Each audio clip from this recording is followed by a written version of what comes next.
Hello students, welcome back again to this class of your own zoology master Vishwajeet sir. Yes, आज हम लोग ये kidney के अंदर जो स्ट्रक्चर्स होता है जिसको हम लोग नेफ्रॉन्स बोलते हैं और how many nephrons are present inside each kidney 1 million या 10 lakhs. ठीक है.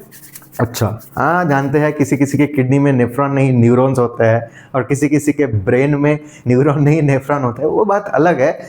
लेकिन नीट एस्पिरेंट जो है उसकी किडनी में हार्ट अटैक तो नहीं आएगा ना, उसकी किडनी में नेफ्रॉन्स ही होते हैं, न्यूरॉन्स नहीं होते हैं. जोक्स अपार्ट, तो ये किडनी के जो एनाटॉमिकल स्ट्रक्चर हम लोग अभी पढ़ रहे थे लास्ट लेक्चर में. तो किडनी के अंदर अभी अगर हम लोग चले जाएंगे तो क्या देखने को मिलेगा, इस तरह का 10 लाख एक किडनी में, 2 किडनी मिला के कितना 20 लाख या 2 मिलियन. तो क्वेश्चन पूछा जा सकता है कि ह्यूमन बॉडी में कितना नेफ्रॉन प्रेजेंट है, तो तुम बेवकूफ जैसा आंसर करके आओगे 1 मिलियन. बट ह्यूमन बॉडी में 2 किडनी है, 2 किडनी में 1 million plus 1 million 2 million nephron होगा. अगर क्वेश्चन में पूछा गया है how many nephrons are present in a single kidney, then you have to answer 1 million, right? Okay. तो चलो नेफ्रॉन के स्ट्रक्चर के बारे में डिटेल में जानते हैं.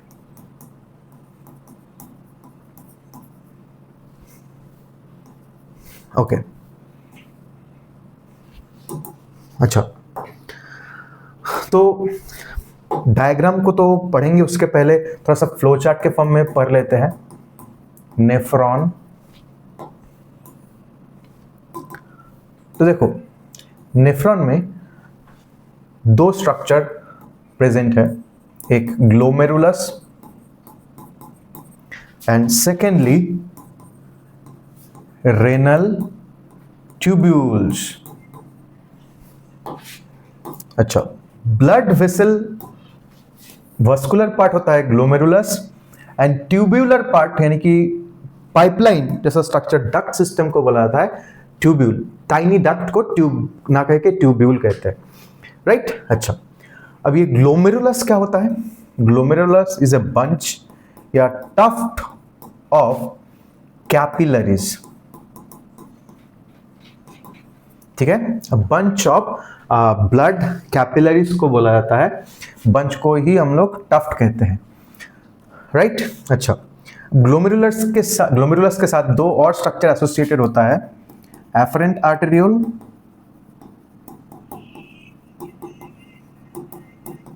And efferent arteriole.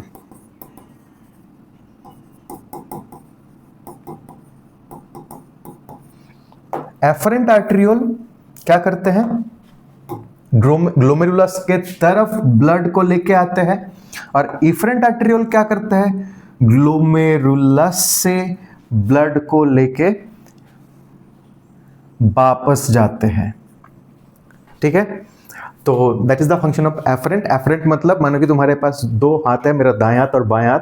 दाएं हाथ से मैं लेता हूं और बाएं हाथ से मैं देता हूं. तो लेने वाला जो हाथ है इसको हम लोग बोलेंगे क्या? Afferent hand. देने वाला जो हाथ है उसको हम लोग बोलेंगे इफरेंट हैंड. मैं अगर ग्लोमेरुलस हूं, मैं दाएं हाथ से सामान को मेरे तरफ ला रहा हूं, this is my afferent hand. और मैं ग्लोमेरुलस हूं, मुझसे दूर ये चीज को लेके कौन जा रहा है? मेरा बाएं हाथ. तो ये हो गया मेरा इफरेंट हैंड. तो ठीक उसी तरह से ग्लोमेरुलस के तरफ, ये अगर ग्लोमेरुलस है, ग्लोमेरुलस क्या है? बंच ऑफ ब्लड कैपिलरीज है. तो ग्लोमेरुलस के तरफ जो ब्लड को लेके आता है उसको हम लोग बोलेंगे एफरेंट आर्टेरियोल. ग्लोमेरुलस से जो ब्लड को लेके जाता है उसको हम लोग बोलेंगे इफरेंट आर्टेरियोल. ठीक है. अच्छा, इस लैंग्वेज को थोड़ा सा घुमा के भी पूछा जा सकता है. Which is centrifugal arm and which is centripetal arm. यानी कि ग्लोमेरुलस को अगर सेंटर हम लोग मान के चलते हैं तो ग्लोमेरुलस के तरफ ब्लड को फेच करके लाते हैं afferent arteriole. So this is centripetal arm और ग्लोमेरुलस से ब्लड को बाहर लेके जाता है efferent arteriole, that is centrifugal arm. ठीक है, तो ये आपको याद रखना पड़ेगा.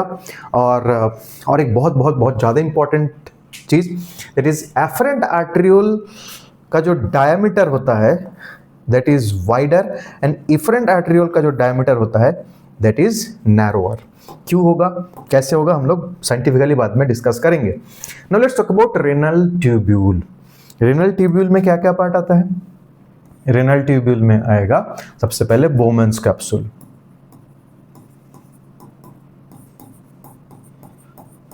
ठीक है। ये एक 2 लेयर्ड या डबल वॉल्ड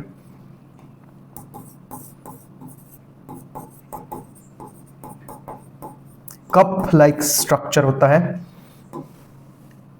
अच्छा, बोमेन्स कैप्सूल छोड़ के रेनल ट्यूब्यूल का पार्ट में रहता है PCT, proximal convoluted tubule. Then renal tubule has Henle's loop या loop of Henle. Then renal tubule have DCT, distal convoluted tubule, and another part that is collecting duct. दो आपको याद रखना है कि जो कलेक्टिंग डक्ट है ये नेफ्रॉन, एक सिंगल नेफ्रॉन का अपना पार्ट नहीं होता है। कलेक्टिंग डक्ट जो होता है बहुत सारा नेफ्रॉन इकट्ठा आके एक कॉमन डक्ट बनाता है जिसको हम लोग बोलते हैं कलेक्टिंग डक्ट। तो कलेक्टिंग, एक सिंगल कलेक्टिंग डक्ट में, हाँ याद रखना पड़ेगा, एक सिंगल कलेक्टिंग डक्ट में नियर अबाउट 8 to 10 नेफ्रॉन्स आके जुड़ रहा है। तो 8 से 10 नेफ्रॉन का एक सिंगल कलेक्टिंग डक्ट होता है कि नहीं? तो इसीलिए जो सबका होता है वो किसी का नहीं होता है। मतलब अगर पूछा जाए कि इनमें से कौन सा स्ट्रक्चर एक सिंगल नेफ्रॉन का अपना हिस्सा नहीं है, then you have to answer this is collecting duct. Okay, बाकी ये हेनलीज लूप भी बहुत प्रीशियस एक पोर्शन होता है नेफ्रॉन का। हेनलीज लूप में भी क्या होता है? हेनलीज लूप में 2 पार्ट होता है। हेनलीज लूप बेसिकली एक यू शेप या hair pin shape loop like structure होता है, इस तरह का दिखता है हेनलीज लूप, ठीक है। हेनलीज लूप का एक आर्म नीचे की तरफ ला रहा है फिल्ट्रेट को, एक आर्म ऊपर की तरफ लेके जा रहा है फिल्ट्रेट को। तो हेनलीज लूप में भी 2 आर्म आता है। जो नीचे की तरफ आ रहा है उसको हम लोग बोलते हैं डिसेंडिंग आर्म। हेनलीज लूप में जो आर्म ऊपर की तरफ लेके जा रहा है फिल्ट्रेट को उसको हम लोग बोलते हैं असेंडिंग आर्म,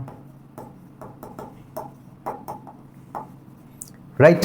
अच्छा, अब ये descending arm and ascending arm में भी देखो, डिसेंडिंग आर्म का जो मिनिमम पोर्शन है ये क्या है?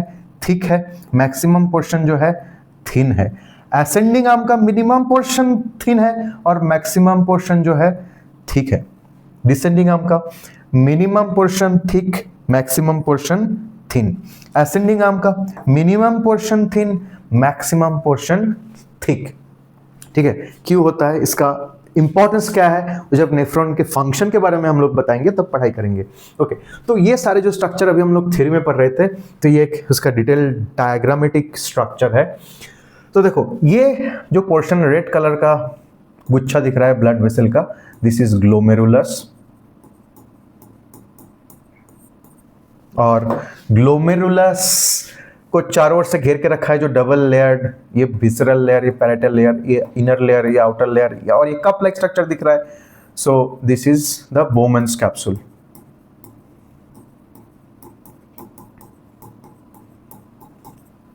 अच्छा, तो यहां पे क्या स्ट्रक्चर दिखा? Glomerulus and Bowman's capsule. तो ये ग्लोमेरुलस और बोमेन्स कैप्सूल, ये दोनों को इकट्ठा एक नाम दिया गया है। ये बोमेन्स कैप्सूल हो गया, ये ग्लोमेरुलस हो गया।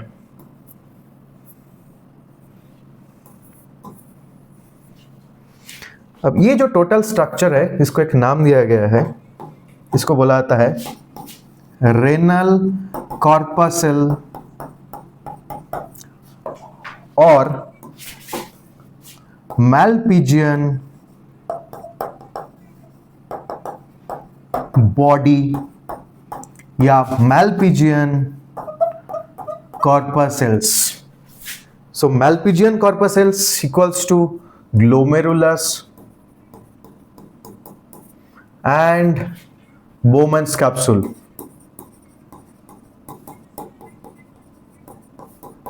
But स्टार मार्क देख के और एक चीज लिख रहे हैं, इसको एक चीज के साथ कंफ्यूज नहीं करना है, दैट इज मैल्पिजियन ट्यूब्यूल्स। मैल्पिजियन ट्यूब्यूल्स अपने सिलेबस में हम लोग कहां पे पढ़ेंगे? कॉकरोच में पढ़ेंगे, या तो मैल्पिजियन ट्यूब्यूल इंसेक्ट्स में पढ़ेंगे। यस, अभी तुम सही पकड़े, तुम सही सोच रहे हो। मैल्पिजियन ट्यूब्यूल ये इंसेक्ट्स का क्या होता है? एक्सक्रीटरी ऑर्गन होता है। So what is the difference between Malpighian tubule and Malpighian body या Malpighian corpuscle? Malpighian body या Malpighian corpuscle ये हम लोग के नेफ्रॉन का इनिशियल पार्ट है। ग्लोमेरुलस एंड बोमेंस कैप्सूल को इकट्ठा बोला जाता है। बट Malpighian tubule ये क्या होता है? कॉकरोच में जब पढ़ोगे तो देखोगे कॉकरोच के जो है मिड गट और हाइंड गट के जंक्शन में 100 to 150 yellow fibrous tubular structure देखने को मिलता है, ब्लाइंड सैक जैसा स्ट्रक्चर, जो कि कॉकरोच के एक्सक्रीशन में हेल्प करते हैं। मेनली ये यूरिक एसिड एक्सक्रीशन में हेल्प करते हैं। So Malpighian tubule, these are excretory structure of insect. Okay, अब जैसे जैसे हम लोग बोला था कि ग्लोमेरुलस के तरफ ब्लड को कौन लेके आ रहा है? Afferent arteriole.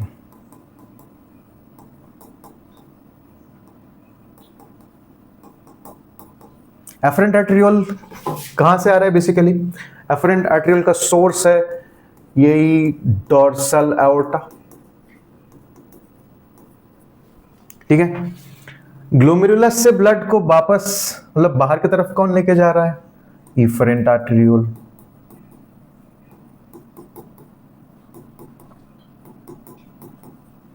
राइट, अब देखो ये एफरेंट आर्टेरियोल और इफरेंट आर्टेरियोल में कुछ डिफरेंस है। Afferent arteriole is wider structure, efferent arteriole is narrower structure. ये एफरेंट आर्टेरियोल है, ये ग्लोमेरुलस है, और ये इफरेंट आर्टेरियोल है। तो एफरेंट आर्टेरियोल और इफरेंट आर्टेरियोल में एक मेजर डिफरेंस दिख रहा है। Afferent arteriole is wide, efferent arteriole is narrow. इसके पीछे रीजन क्या है? बेसिकली देखो, ग्लोमेरुलस के नीचे कौन है? बोमेंस कैप्सूल। तो जब ब्लड इस रास्ता से आगे बढ़ रहा है तो मुझे ग्लोमेरुलस के अंदर ब्लड प्रेशर क्रिएट करना है। अगर ग्लोमेरुलस या ग्लोमेरुलर कैपिलरीज के अंदर मैं ब्लड प्रेशर नहीं क्रिएट कर पाऊंगा तो यहां से ब्लड फिल्टर आउट नहीं होगा और बोमेंस कैप्सूल के अंदर यूरिन बनने का जो प्रोसेस है उसको इनिशिएट नहीं किया जाएगा। बोमेंस कैप्सूल के अंदर जो प्रीफॉर्म्ड यूरिन या फिल्ट्रेट फॉर्मेशन नहीं होगा। ग्लोमेरुलस के अंदर क्या है? ग्लोमेरुलस के अंदर है ब्लड। ब्लड को जब फिल्टर करोगे तब बनेगा फिल्ट्रेट, और ये फिल्ट्रेट ही आगे जाके क्या बनाएगा? नेफ्रॉन के अंदर यूरिन बनाएगा। तो ये फिल्ट्रेट बनाने के लिए हमको ये ग्लोमेरुलर वॉल में blood pressure, high BP create करना पड़ेगा, हाई ब्लड प्रेशर क्रिएट करना पड़ेगा। जब तक हाई ब्लड प्रेशर क्रिएट नहीं करेंगे यहाँ पे ग्लोमेरुलर फिल्ट्रेशन नहीं होगा। और इसके लिए हमको कैसा तकनीक चाहिए? यहां से ज्यादा ब्लड आए और यहां से कम ब्लड जाए। तो देखो, अगर इनपुट ज्यादा है और आउटपुट कम है तो बेसिकली यहां पे जो ग्लोमेरुलर लूप फॉर्मेशन हुआ है तो एक्सेस ब्लड यहीं पे ठहर जाएगा, यहां पे एक्यूमुलेट होते जाएगा और ये ग्लोमेरुलर वॉल में ब्लड प्रेशर क्रिएट करेगा। ठीक है, अगर तुम एक पाइप ले लेते हो, इस पाइप में जितना पानी आ रहा है उतना ही पानी जा रहा है, इस पाइप में जितना पानी आ रहा है उतना ही पानी जा रहा है, तो पाइप के वॉल में कभी प्रेशर क्रिएट होगा क्या? नहीं होगा। अब तुम क्या करो, पाइप के इस साइड का डायमीटर को सेम रखो, इस साइड का डायमीटर को पकड़ के तुम बाहर से दबा दो, डायमीटर को कम कर दो। अब देखो, पाइप के ये जो रीजन है यहाँ पे वाटर प्रेशर इंक्रीज हो जाएगा। ठीक है, सिंपली क्या करो, एक पाइप लो, यहां से पानी आ रहा है, यहां से पानी जा रहा है। अब पाइप के अंदर क्या करना पड़ेगा, पाइप के अंदर छेद कर दो, होल बना दो छोटा छोटा एक निडल लेके, तो देखोगे कि पानी यहाँ पे लीक आउट नहीं हो रहा है उतना, क्योंकि यहाँ पे प्रेशर नहीं बन रहा है। ठीक है, अब यही पाइप को लेके जहां से पानी बाहर जा रहा था उस पोर्शन को दबा दो, तब देखोगे क्या, पाइप का इस पोर्शन में वाटर प्रेशर इंक्रीज हो चुका है। अब यहाँ पे जो तुम होल बनाए थे निडल से, उसके थ्रू फुहारे जैसा पानी बाहर की तरफ आ रहा है। तो यही काम हम लोगों को करना है ये ग्लोमेरुलर रीजन में, और कुदरत is the ultimate engineer, right? And that's why the Almighty made the structure of this blood vessel or blood vascular system inside the nephron like this: wider afferent arteriole, narrower efferent arteriole, ताकि glomerular region में ये blood pressure produce कर पाए। I think now you got this point. Okay, वापस हम लोग nephron के अंदर चले आते हैं। तो ये बोमेंस कैप्सूल के बाद ये जो हाईली कॉइल्ड स्ट्रक्चर दिख रहा है, हाईली कॉइल्ड स्ट्रक्चर को हम लोग बायोलॉजिकली या लिटरेचर, इंग्लिश लिटरेचर में बुलाते हैं कन्वॉल्यूशन। तो ये हाईली कॉइल्ड स्ट्रक्चर को कन्वॉल्यूटेड ट्यूब्यूल बोलते हैं हम लोग। अब ये वाला पोर्शन, ये वाला हाईली कॉइल्ड पार्ट क्या है, ये ग्लोमेरुलस के नजदीक है, इसलिए इसको हम लोग बोलेंगे प्रॉक्सिमल कन्वॉल्यूटेड ट्यूब्यूल। प्रॉक्सिमल मतलब जो नजदीक है। ये वाला पोर्शन भी हाईली कॉइल्ड है, लेकिन ये इस वाला पोर्शन से दूर है, तो इसको हम लोग क्या बोलते हैं, डिस्टल कन्वॉल्यूटेड ट्यूब्यूल। ठीक है, proximal and distal. Convoluted distal for दूर में, प्रॉक्सिमिटी मीन्स नजदीक में, convolution C for convoluted, that means it's highly coiled. देखो यहाँ पे कॉइलिंग, फोल्डिंग दिखाई दे रहा है। Got it? ये है पीसीटी, ये है डीसीटी, और पीसीटी और डीसीटी के बीच में ये हेयर पिन लूप लाइक जो स्ट्रक्चर दिख रहा है, this is loop of Henle या Henle's loop, right? Loop of Henle का ये वाला जो आर्म है ये डिसेंडिंग आर्म, ये वाला जो आर्म है ये असेंडिंग आर्म, और ये है डिस्टल कन्वॉल्यूटेड ट्यूब्यूल। अब ये बहुत इंपॉर्टेंट एक बात है, कुछ 8 to 10 नेफ्रॉन्स का डिस्टल कन्वॉल्यूटेड ट्यूब्यूल आके कॉमन ड्रेनेज सिस्टम बनाते हैं, जिसको बोला जाता है collecting duct. What it? Collecting duct. तो अगर क्वेश्चन पूछा जाता है कि ऐसा एक पोर्शन का नाम बताओ जो कि एक सिंगल नेफ्रॉन का ओन पार्ट या अपना पार्ट नहीं होता है, तो वो है कलेक्टिंग डक्ट। ठीक है, this is a part of renal tubule, but एक सिंगल नेफ्रॉन का पार्ट नहीं होता है, क्योंकि बहुत सारे नेफ्रॉन मिलके डीसीटी जुड़ के ये कलेक्टिंग डक्ट बनाता है। अच्छा, कलेक्टिंग डक्ट देखो नीचे की तरफ आया तो ये एक नैरो से अचानक ये वाइडर हो चुका है। तो यहाँ से जो कलेक्टिंग डक्ट का जो इनर पार्ट है, distal part of collecting duct, यहाँ से क्या बनेगा, यहाँ पे बनेगा डक्ट ऑफ बेलिनी। ठीक है, अब ये डक्ट ऑफ बेलिनी जाके जुड़ जाएगा रेनल पैपिली के साथ, और ये माइनर कैलिक्स मेजर कैलिक्स होते हुए रेनल पेल्विस यूरेटर के थ्रू ये यूरिनरी ब्लैडर की तरफ चला जाएगा। अच्छा, तो बेसिकली यूरिन फॉर्मेशन के बारे में भी हम लोग को डिटेल में जानना पड़ेगा, और इसके लिए ग्लोमेरुलस बोमेंस कैप्सूल का क्या फंक्शन है। ठीक है, ये सारी चीज़ हम लोग को डिटेल में ऑब्वियसली ये जानकारी लेना ही लेना है। अच्छा, एक चीज़ और याद दिला देता हूँ कि ग्लोमेरुलस प्लस बोमेंस कैप्सूल को क्या बोला जाता है, मैल्पिजियंस बॉडी या मैल्पिजियंस कॉर्पसल या renal corpuscle, that is a different thing from Malpighian tubule. ठीक है, ये बात याद रखना पड़ेगा। ओके, अच्छा, अब ये इफरेंट आर्टेरियल में वापस आ जाते हैं। तो जो किडनी के अंदर जो ब्लड सर्कुलेशन का एंट्री होता है, that is from dorsal aorta. Dorsal aorta का ब्रांच क्या होता है, डॉर्सल एओर्टा का ब्रांच होता है रेनल आर्टरी। तो डॉर्सल एओर्टा से कौन आएगा, रेनल आर्टरी आएगा। रेनल आर्टरी धीरे धीरे नेफ्रॉन की ओर जैसे बढ़ते जाएगा, अब ये ग्लोमेरुलस की ओर आते हैं through arteriole, means tiny part of artery को बुलाया जाता है आर्टेरियोल, जिसका नाम है afferent arteriole. Afferent arteriole blood को लेके आते हैं ग्लोमेरुलस के पास, और इफरेंट आर्टेरियोल ब्लड को ग्लोमेरुलस से दूर लेके जाते हैं। अच्छा, अब ये इफरेंट आर्टेरियोल का ही पार्ट देखो, ये जो कैपिलरीज है ये रेनल ट्यूब्यूल को चारों ओर से सांप जैसा चारों ओर से घेर के रखा है। तो ये सारे जो पार्ट है इसको हम लोग नाम दिए है पेरीट्यूब्यूलर कैपिलरीज, पेरीट्यूब्यूलर कैपिलरी। ठीक है, तो पेरीट्यूब्यूलर कैपिलरी किसका पार्ट है? इफरेंट आर्टेरियोल का ही पार्ट है। ठीक है, अब ये पेरीट्यूब्यूलर कैपिलरी जैसे जैसे ये पीसीटी डीसीटी हेनलीज लूप को चारों ओर से घेर रहा है, पेरीट्यूब्यूलर कैपिलरीज का एक डिस्टिंक्ट एक प्रोमिनेंट पार्ट देखो, ये हेनलीज लूप का जो ascending arm and descending arm इसके साथ पैरेलली गया है। ठीक है, तो पेरीट्यूब्यूलर कैपिलरी से निकला हुआ ये वाला जो ब्लड वेसल है इसको नाम दिया गया है वासा रेक्टा। ठीक है, ये वासा रेक्टा बहुत ही इंपॉर्टेंट है, बहुत इंपॉर्टेंट रोल प्ले करते हैं कि हम लोग यानी कि मैमलियन जितने भी एनिमल है मैमल के अंदर, तो सारे मैमल्स के पास ये कैपेसिटी है कि हम लोग कंसंट्रेटेड यूरिन प्रोड्यूस कर सकते हैं। ठीक है, तो ये कंसंट्रेटेड यूरिन प्रोड्यूस करने के लिए हेनलीज लूप एंड वासा रेक्टा का रोल सबसे इंपॉर्टेंट होता है। ठीक है, अच्छा, अब ये वासा रेक्टा धीरे धीरे वासा रेक्टा इधर क्या कर रहा है? बेसिकली वासा रेक्टा यहाँ पे ऑक्सीजन सप्लाई करने के लिए आया था। ठीक है, बाकी ये दूसरा काम भी करेगा जो कि हम लोग आगे जाके पढ़ने वाले हैं। फिलहाल के लिए हम लोग ये जानकारी लेंगे, वासा रेक्टा ये मेडलरी जोन में घुस जाता है। ठीक है, और ऑक्सीजन सप्लाई करते हुए ये वेन या वेनस सिस्टम के साथ जाके जुड़ जाता है। तो वासा रेक्टा अल्टीमेटली यहाँ पे वेन्स के साथ जुड़ गया है। ये कौन सा वेन्स के साथ जाके जुड़ जाएगा?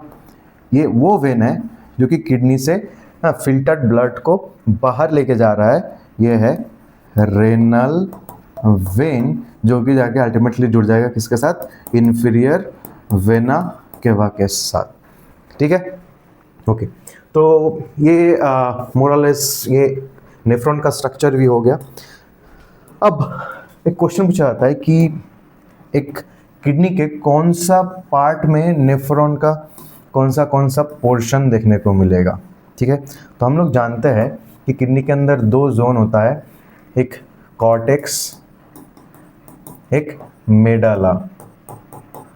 ठीक है, तो देखो अमूमन जो नेफ्रॉन्स होते हैं उसके glomerulus, बोमेंस capsule, proximal convoluted tubule, distal convoluted tubule, ये सारे पार्ट जो होता है ये कहाँ पे रहता है? ये कॉर्टेक्स रीजन में होता है।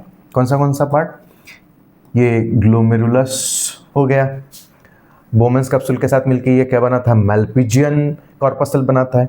ये कौन सा पार्ट है? डीसीटी हो गया, डिस्टल कन्वोल्यूटेड ट्यूब्यूल। ये कौन सा, सॉरी ये पीसीटी है, ये डीसीटी है। ये स्ट्रक्चर कौन सा है? ये मैल्पिजियन कॉर्पसल्स है जिसमें ग्लोमेरुलस एंड बोमेंस कैप्सूल है। ओके, ये वाला पार्ट कौन सा है? This is loop of Henley and this is collecting duct या सीडी। तो कॉर्टेक्स रीजियन में एक किडनी का कॉर्टेक्स रीजियन में नेफ्रॉन का कौन सा पार्ट होता है? ग्लोमेरुलस होता है, देन बोमेंस कैप्सूल होता है, देन पीसीटी होता है, डीसीटी डिस्टल कन्वोल्यूटेड ट्यूब्यूल भी होता है। अच्छा, तो इसी किडनी का जो मेडलरी रीजन है वहां पे कौन सा पार्ट होता है नेफ्रॉन का? मेडलरी रीजन में होता है लूप ऑफ हेनली। और कौन सा पार्ट होता है? Collecting duct. तो यहां से भी क्वेश्चन पूछा जा सकता है, positioning of different parts of a nephron inside the kidney. ठीक है, तो चलो ये हो गया। Now will move forward to the next topic. और नेक्स्ट टॉपिक में हम लोगों को क्या जानना पड़ेगा कि ये जो नेफ्रॉन होता है, ये नेफ्रॉन का जो फंक्शन है, यानी कि ब्लड को फिल्टर करना, फिर एक्सेस मटेरियल को रीअब्जॉर्ब करना, और जो हार्मफुल मटेरियल है उसको नेफ्रॉन में रेनल ट्यूब्यूल के अंदर सिक्रेट करना। जिस प्रोसेस को हम लोग बोलते हैं glomerular filtration, tubular reabsorption and tubular secretion. तो ये सारी चीज के लिए कौन रिस्पॉन्सिबल है? नेफ्रॉन के अंदर जो स्पेशल काइंड ऑफ टिश्यू या सेल प्रेजेंट है. Now let's talk about those cells और those kind of tissue present inside our nephron. ठीक है, तो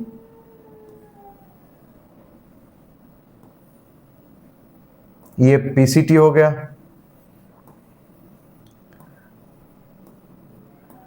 ये डिसेंडिंग आर्म हो गया, ये एसेंडिंग आर्म हो गया हेनलीज लूप का, ये डीसीटी हो गया, और डीसीटी आके कहां पे जुड़ जाएगा? अपना कलेक्टिंग डक्ट में, है कि नहीं? यहां पे कौन है? एफरेंट आर्ट्रियोल ग्लोमेरुलस होते हुए इफरेंट आर्ट्रियोल. ओके, तो सबसे पहले ये जोन को फोकस करते हैं कि ये जो मैल्पिजियन बॉडी है, रेनल कॉर्पस्कल, यानी कि जहां पे ग्लोमेरुलस एंड बोमेन्स कैप्सूल है, यहां पे किस तरह का सेल्स या टिश्यू पाया जाता है. ठीक है, now first we will talk about glomerulus या ग्लोमेरुलर कैपिलरी. ग्लोमेरुलस बेसिकली क्या है? बंच या टफ्ट ऑफ कैपिलरीज होता है. तो यहां पे जो सेल्स दिख रहा है, these are simple squamous cells, यानी कि फ्लैट सेल्स होता है. तो ग्लोमेरुलर कैपिलरी में किस तरह का सेल देखने को मिलता है? Simple squamous epithelial cells.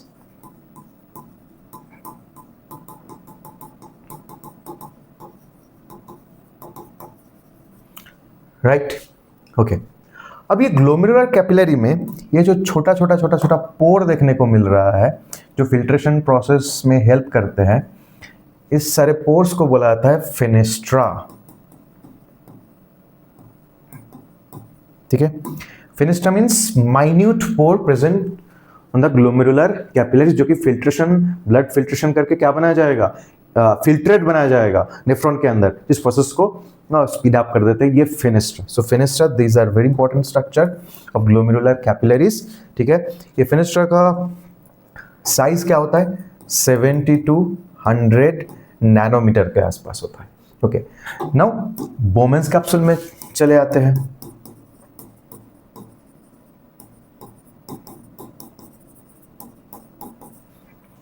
चलिए देखते हैं कि बोमेन्स कैप्सूल में किस तरह का सेल पाया जाता है. तो बोमेन्स कैप्सूल हम लोग जानते हैं कि this is a double walled, double layered cup like structure. तो इसका जो आउटर वॉल या पैराइटल वॉल जो होता है, यहां पे भी सिंपल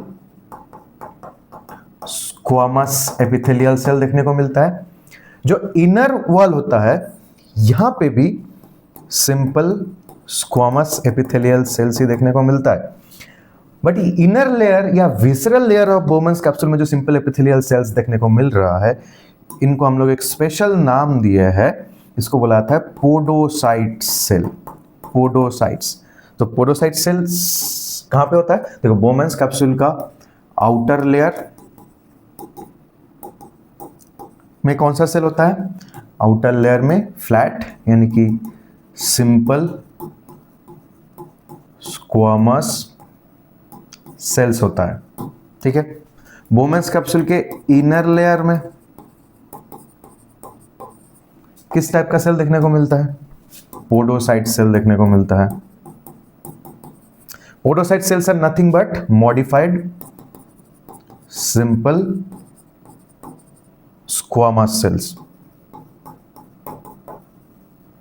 ठीक है, इसको पोडोसाइट क्यों बोला गया है? ये सेल को गौर से देखो.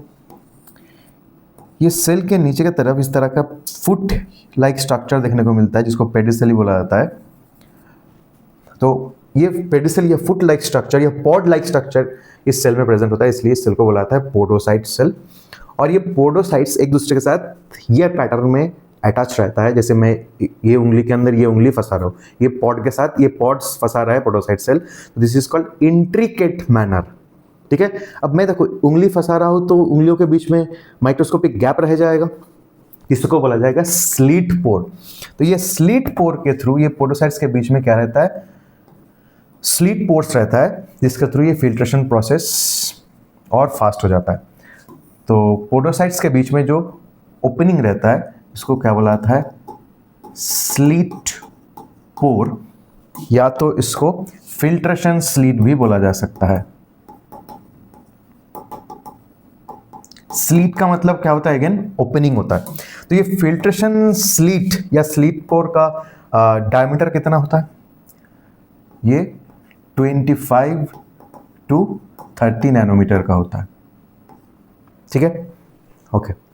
यानी कि ये सारे पोर्स इतना छोटा होता है कि ब्लड में मैक्सिमम कंपोनेंट जो है वो फिल्टर आउट, मतलब बड़ा बड़ा जो कंपोनेंट है, आरबीसी हो गया, डब्ल्यूबीसी हो गया, प्लेटलेट हो गया, बड़ा बड़ा प्रोटीन हो गया, ठीक है, फाइब्रिनोजन हो गया, एल्बुमिन हो गया, ये सारे कोई भी चीज़ फिल्टर आउट नहीं हो रहा है। ये चुन चुन के ब्लड से मटेरियल को फिल्टर आउट करके पहले फिल्ट्रेट बनाएगा, उसके बाद यूरिन फॉर्मेशन करेगा।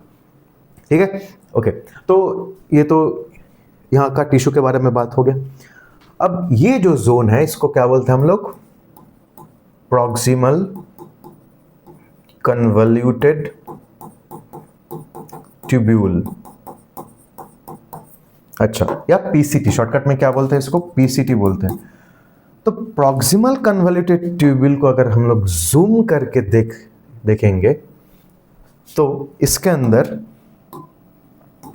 कैसा टिश्यू देखने को मिलेगा, इसके अंदर इस तरह का क्यूबॉइडल सेल्स विथ माइक्रोविली, जिसको बुलाता है brush border cuboidal epithelium.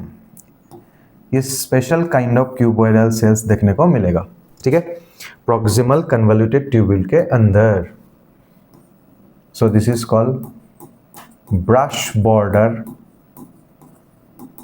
cuboidal epithelium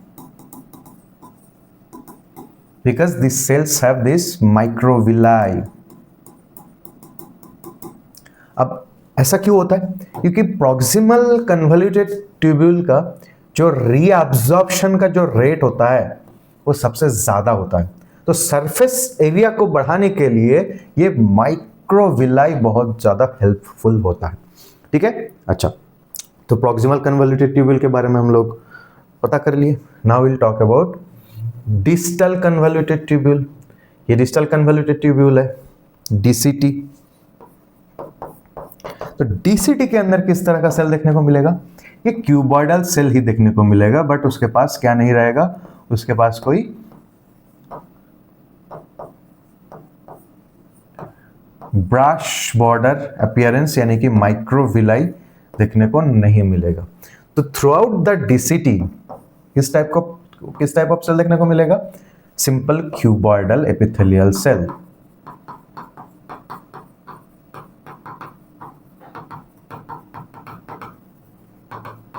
okay, अब आ जाता है हेनलीज लूप में। हेनलीज लूप में दो आर्म है, असेंडिंग आर्म एंड ये डिसेंडिंग आर्म, ये ascending arm, this is descending arm, this is ascending arm. तो डिसेंडिंग आर्म में अगर हम लोग चेक करेंगे, डिसेंडिंग आर्म में दो पोर्शन दिख रहा है। डिसेंडिंग आर्म में एक थिक पोर्शन दिख रहा है, एक थिन पोर्शन दिख रहा है। तो थिक पोर्शन में डीसीटी जैसा ही simple cuboidal, simple cube shape cell देखने को मिलेगा। ठीक है, तो डीसीटी में भी वही सेल देखने को मिल रहा है। डीसीटी के थिक पार्ट में सिंपल क्यूबॉइडल यानी कि क्यूब शेप सेल देखने को मिल रहा है। बट यही डीसीटी का जो थिन सेगमेंट होता है, वहां पे क्यूब सेल देखने को नहीं मिलेगा। यहाँ पे हम लोगों को क्या देखने को मिलेगा, यहाँ पे हम लोगों को थिन एंड फ्लैट यानी कि स्क्वामस सेल देखने को मिलता है।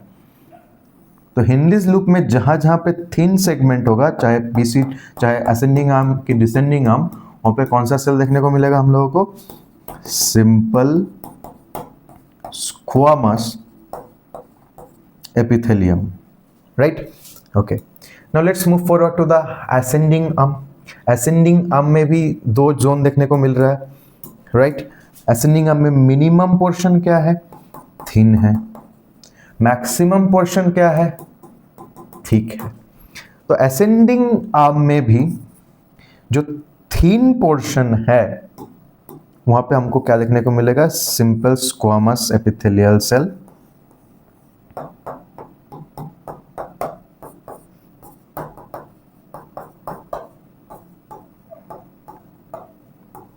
सिंपल स्क्वामस एपिथेलियल सेल, क्योंकि ये थिन पोर्शंस के थ्रू generally passive transportation of substances होता है।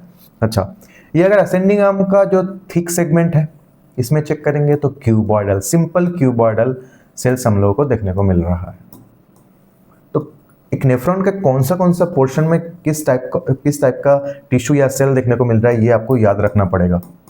सिंपल क्यूबॉइडल सेल्स देखने को मिला कहाँ पे, असेंडिंग आर्म का कौन सा पोर्शन में, थिक पोर्शन में, ठीक है। अच्छा, तो ये ओवरऑल नेफ्रॉन में कौन सा जगह में किस टाइप ऑफ टिश्यू पाया गया, ये हो गया।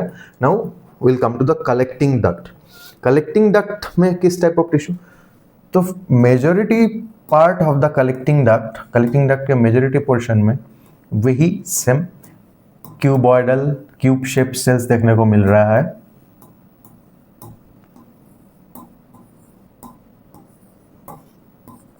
ये CD है, कलेक्टिंग डक्ट है, यहाँ पे भी simple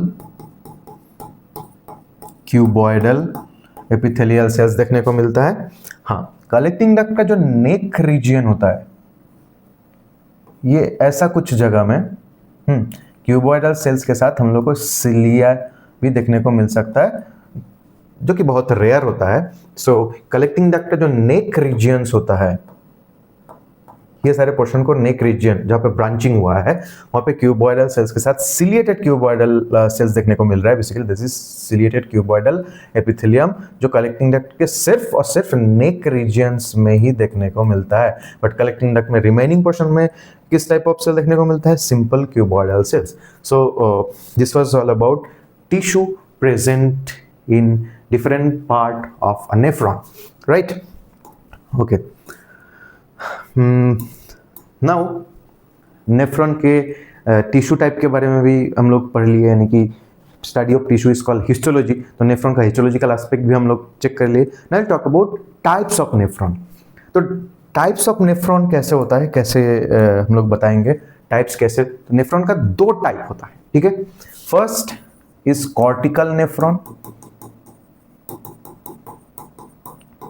and second type of nephron को बोला जाता है जक्स्टामेडुलरी नेफ्रॉन।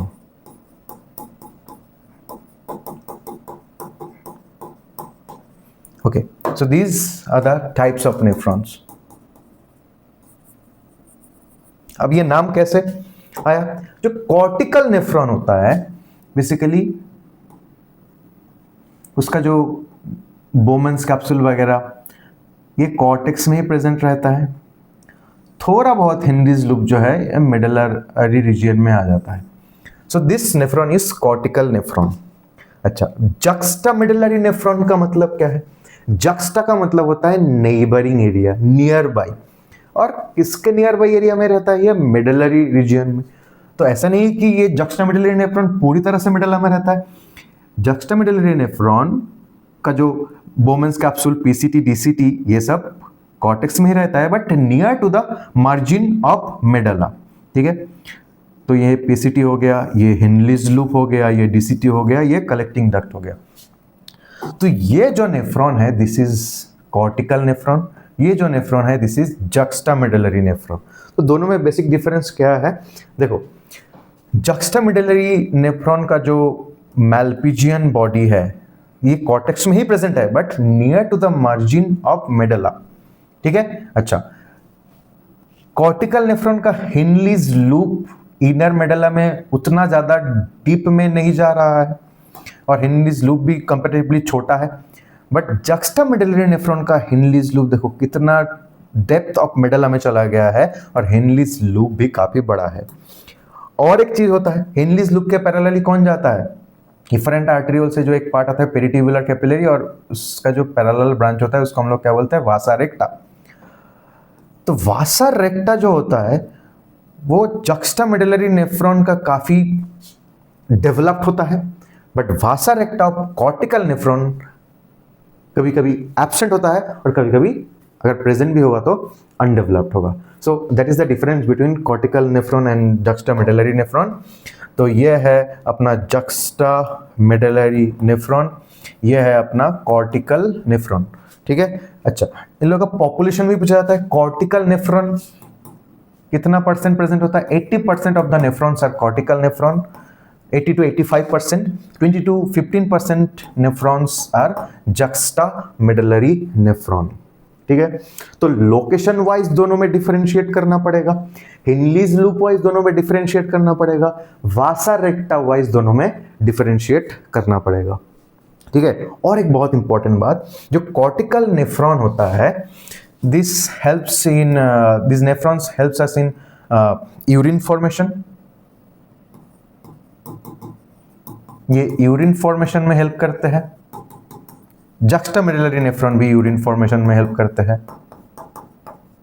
अब बोलोगे सर ये नया क्या बता दिए अब, तो फिर दोनों इतना तामझाम क्यों किए, इतना अलग two different types of nephron क्यों है? Two different types of nephron का इंपॉर्टेंस यहाँ पे है. Juxtamedullary nephron has another function. Not only it can produce urine, it can produce concentrated urine. Concentrated urine formation